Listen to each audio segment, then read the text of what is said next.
Hey everyone, I hope that you're all having a good day. I want to talk for just a minute about Nancy Pelosi's For the Politicians Act. As I mentioned last night, it's one of the most significant issues that we're going to look at in this Congress. H.R. 1, as it's labeled, would open the door for taxpayer-funded political campaigns.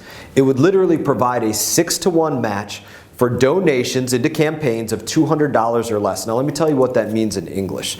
Let's say that somebody donated $200 to Nancy Pelosi's campaign.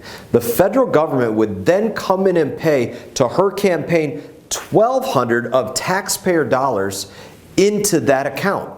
That means that the money that you pay in taxes, which should be staying in your pocket or going towards building roads or schools or helping our military or something else, Pelosi would instead use it to run political TAC ads or buy an ad during the Super Bowl or an ad on the radio or something else, or pay outrageous insider consulting fees. That's an absolute waste of your money, and it should never occur.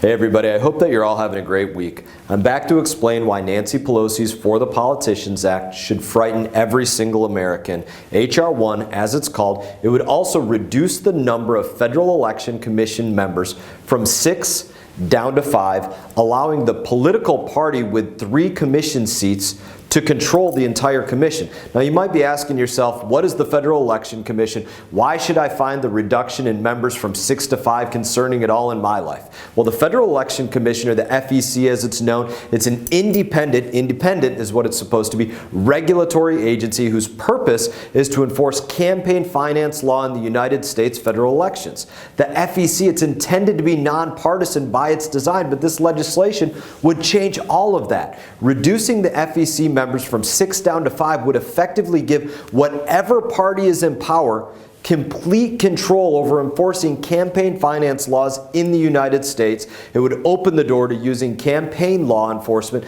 to punish political opponents like we saw the IRS do under the Obama administration. This is not going to happen under my watch. I'm going to do everything that I can to fight it. In that, I wish you all the best. Now this is important for anybody that goes to church or contributes to a nonprofit. This is how Nancy Pelosi's For the Politicians Act would threaten your First Amendment right to free speech.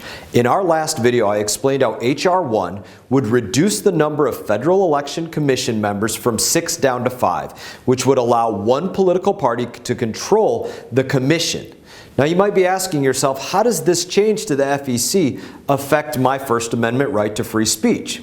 Well, by turning the FEC into a partisan body, House Democrats would control the government agency that's in charge of determining what is classified as free speech or what's classified as political speech.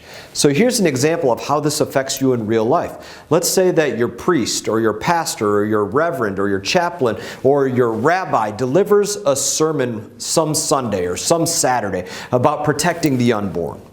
Now, because of this legislation, the FEC would now have the power to classify that sermon as political speech, meaning that your church would now be subject to the FEC rule and required to disclose members of the congregation who have donated to the church.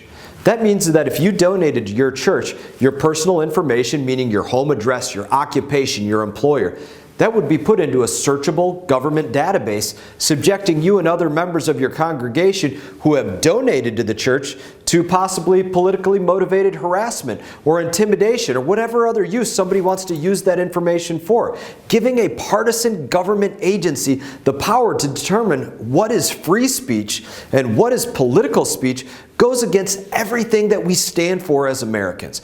I'm going to fight this legislation with everything that I have because nothing is more sacred to America than our First Amendment.